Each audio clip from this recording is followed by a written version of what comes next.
बिस्मिल्लाहिर्रहमानिर्रहीम। फार्माकोलॉजी के हम चैप्टर नंबर 6 के एमसीक्यूज करने जा रहे हैं। क्वेश्चन नंबर 1 है, अ 3-year-old child has been admitted to the emergency department having swallowed the contents of 2 bottles of a nasal decongestant. The active ingredient of the medication is phenylephrine. फिनाइलेफ्रीन होता क्या है? फिनाइलेफ्रीन जो है हमारे पास वो अल्फा एड्रीनो रिसेप्टर एगोनिस्ट होता है। Which of the following is the sign of the alpha receptor activation? Alpha receptor अगर एक्टिवेट होगा तो कौन सा जो साइन है वो प्रेजेंट होगा? अब याद रखिए कि जो ब्रोंकोडाइलेशन होती है ना, ब्रोंक्यूल्स के ऊपर बीटा 2 रिसेप्टर प्रेजेंट होते हैं। तो ब्रोंक्यूल्स की जो डायलेशन हो रही है वो बीटा 2 रिसेप्टर की एक्टिवेशन की वजह से हो रही होती है। अब जो कार्डियक एक्सेलरेशन है या कार्डियक एक्टिवेशन है वो बीटा 1 रिसेप्टर की एक्टिवेशन की वजह से हो रही होती है। और जो प्यूपिलरी डायलेशन है, प्यूपिल अगर डायलेट होगा तो वो एक्टिवेट होगा अल्फा 1 रिसेप्टर की एक्टिवेशन की वजह से। अगर तो वो कंस्ट्रिक्ट होगा तो मस्क्रीनिक रिसेप्टर की वजह से वो कंस्ट्रिक्ट होगा। फिर से याद रख लीजिएगा कि अगर प्यूपिल डायलेट हो रहा है तो अल्फा रिसेप्टर की एक्टिवेशन की वजह से हो रहा होता है। डायलेशन कब होती है? जब सिंपैथेटिक एक्टिविटी होती है। और कंस्ट्रिक्ट तब होता है जब पैरासिम्पैथेटिक एक्टिविटी डोमिनेट कर रही होती है और वो M3 रिसेप्टर की वजह से डोमिनेट कर रही होती है। और जो रेनिन रिलीज है ना, वो बीटा 1 रिसेप्टर की एक्टिवेशन की वजह से हो रही होती है। और जो वेजोडाइलेशन हो रही होती है वो मस्क्रीनिक रिसेप्टर की एक्टिवेशन की वजह से हो रही होती है। तो यहाँ पे जो हमारा करेक्ट ऑप्शन बन रहा है वो बन रहा है चार्ली।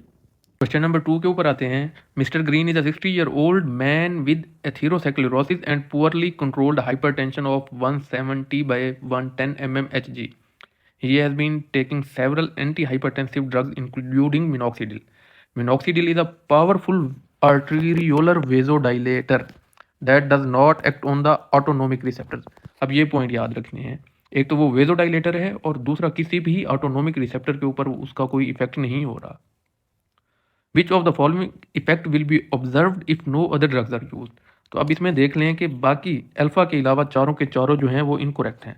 अब अल्फा कैसे करेक्ट बन रहा है ये समझते हैं।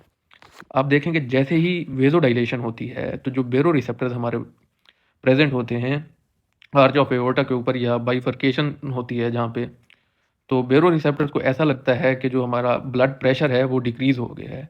ब्लड प्रेशर के डिक्रीज़ होने की वजह से बेरो रिसेप्टर एक्टिवेट होते हैं और बेरो रिसेप्टर्स जाके हार्ट को स्टिमुलेट करते हैं।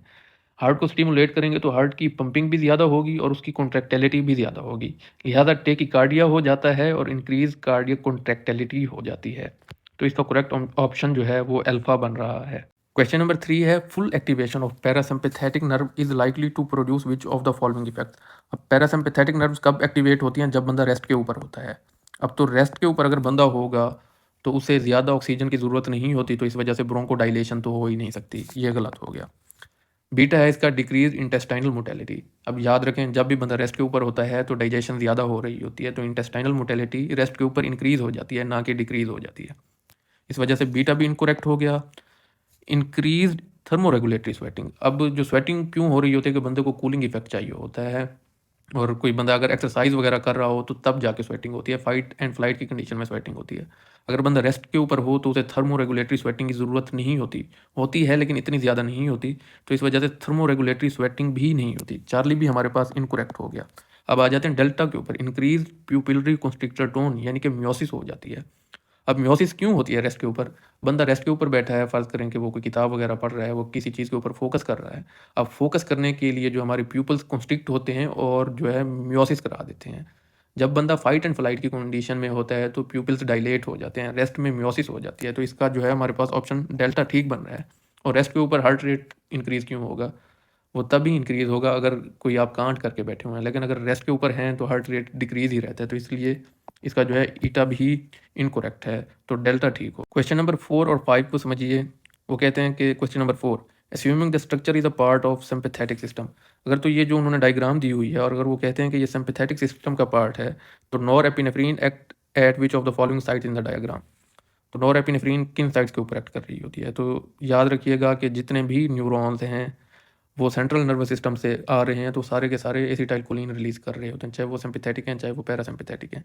तो यहाँ तक जितने भी न्यूरॉन्स आएंगे वो एसिटाइलकोलिन रिलीज़ करेंगे।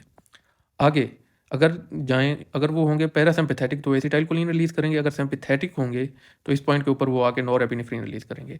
तो पॉइंट नंबर 5 और पॉइंट नंबर 6 के ऊपर जो होगी सिंपैथेटिक के केस में जो है नॉरएपिनेफ्रिन रिलीज़ होगी और पैरासिम्पैथेटिक के केस में एसिटाइलकोलिन रिलीज़ होगी। तो इसका करेक्ट ऑप्शन बन रहा है हमारे पास चार्ली। उसके बाद आ जाते हैं हम पॉइंट क्वेश्चन नंबर 5 के ऊपर। If the effector cell In the diagram is a pupillary constrictor smooth muscle. Which of the following receptor type is denoted by the structure 6? वो कह रहे हैं कि जो स्ट्रक्चर नंबर 6 है वो कौन सा रिसेप्टर है। तो मैंने आपको पहले ही बताया जो कंस्ट्रिक्शन हो रही होती है ना प्यूपिल की, वो हो रही होती है मस्क्रीनिक रिसेप्टर्स की वजह से।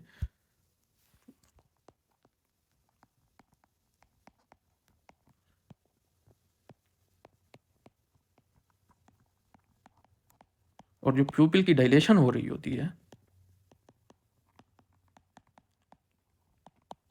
वो हो रही होती है अल्फा रिसेप्टर्स की वजह से।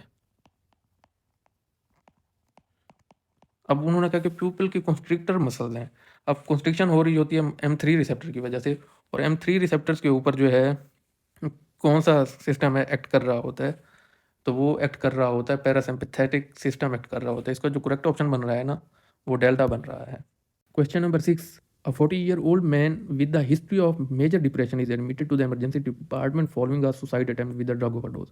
Which of the following signs and symptoms would be consistent with the overdose of ganglion blocking drug? अब अगर हमारे पास गैंग्लियन ब्लॉकिंग ड्रग है तो क्या होगा।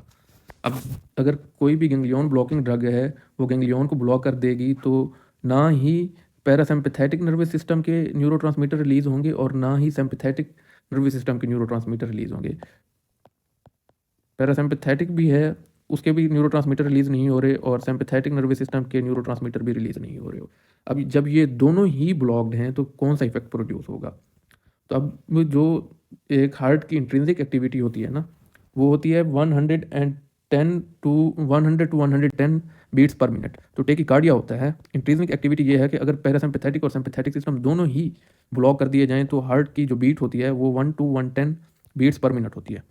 और इसके साथ ही जो है हमारे पास आई जो होती है अगर दोनों ही ब्लॉक होंगे तो आई में जो है हमारे पास वो मिड्रियासिस हो जाती है। अब increase blood pressure, increase bowel sound और इंक्रीज स्वेटिंग और मियोसिस ये तब हो रहे होते हैं जब इनमें से कोई एक आध जो है वो ब्लॉक हो या फिर एक आध एक्टिवेट हो। लेकिन अगर दोनों ही ब्लॉक हों तो सिर्फ दो चीज़ें हो सकती हैं, एक तो टेकिकार्डिया होगा और उसके साथ मिड्रियासिस होगी, क्योंकि पैरासिम्पैथेटिक नर्वस सिस्टम के भी ट्रांसमीटर रिलीज नहीं हो रहे और सिम्पैथेटिक नर्वस सिस्टम के ट्रांसमीटर भी रिलीज नहीं हो रहे। तो क्वेश्चन नंबर 6 का जो करेक्ट ऑप्शन बन रहा है वो बन रहा है ईटा टेकिकार्डिया, और अगर मिड्रियासिस भी आ जाए तो ये भी उसका करेक्ट ऑप्शन होगा। Question number 7. Several children at a summer camp were hospitalized with symptoms thought to be due to ingestion of food containing botulinum toxin. Which of the following signs or symptoms is consistent with the diagnosis of botulinum toxin? अब जो botulinum toxin है वो हमारे पास कराता क्या है, वो acetyl choline की रिलीज को इनहिबिट कर देता है। अब एसिटाइल कोलिन हमारे पास रिलीज ही नहीं होगा तो वो कहते हैं कि ऐसा कौन सा इफेक्ट है जो एसिटाइल कोलिन के रिलीज ना होने की वजह से हो रहा होता है। अब जो एसिटाइल कोलिन है ना वो कराता क्या है कि वो हमारे पास आई के अंदर एकोमोडेशन में हेल्प आउट कराता है। अब जब एसिटाइल कोलिन ही रिलीज नहीं हो रहा तो एकोमोडेशन नहीं हो रही। अब एकोमोडेशन ना होने का मतलब ये है कि वो साइक्लोप्लेजिया करा रहा है, तो हमारे पास बीटा इसका करेक्ट ऑप्शन हो गया। क्वेश्चन नंबर 8 है which of the following is the primary neurotransmitter agent normally release in sinoatrial node of the heart in response to blood pressure increase. अगर तो हमारे पास ब्लड प्रेशर इंक्रीज हो जाता है तो उसके रिस्पॉन्स में हमारा जो है पैरासिम्पैथेटिक नर्वस सिस्टम एक्टिवेट हो जाता है। अगर पैरासिम्पैथेटिक नर्वस सिस्टम एक्टिवेट होगा तो कौन सा न्यूरोट्रांसमीटर रिलीज होगा, तो ये अंधे को भी पता है कि उसका करेक्ट ऑप्शन बन रहा है अल्फा एसिटाइलकोलिन, क्योंकि पैरासिम्पैथेटिक नर्वस सिस्टम का प्राइमरी न्यूरोट्रांसमीटर एसिटाइलकोलिन है। अब ये जो डायग्राम्स हैं क्वेश्चन नंबर 9 और 10 ये आपने पीछे से अगर आपने चैप्टर अच्छे से पढ़ा हुआ है तो आपको आइडिया हो जाएगा। क्वेश्चन नंबर 9 में पूछ रहे हैं कि पहले तो वो कह रहे हैं कि ये सिम्पैथेटिक जो है non adrenergic post ganglionic nerve endings हैं। अब जेड के ऊपर कौन सा जो है एजेंट इफेक्ट कर रहा होता है, तो जेड के ऊपर जो है यहाँ पे कोकीन जो है वो इफेक्ट कर रहा होता है। कोकीन इसकी जो है ट्रांसमिशन को इनहिबिट कर देता है। और 10 का है which of the following inhibit the carrier denoted by Y in the diagram. Y में क्या है, यहाँ पे जो है रेजरपीन ब्लॉक कर देता है डोपामीन की जो है ट्रांसमिशन को वेसिकल्स के अंदर। तो 10 का करेक्ट ऑप्शन हमारे पास आ गया डेल्टा रेजरपीन।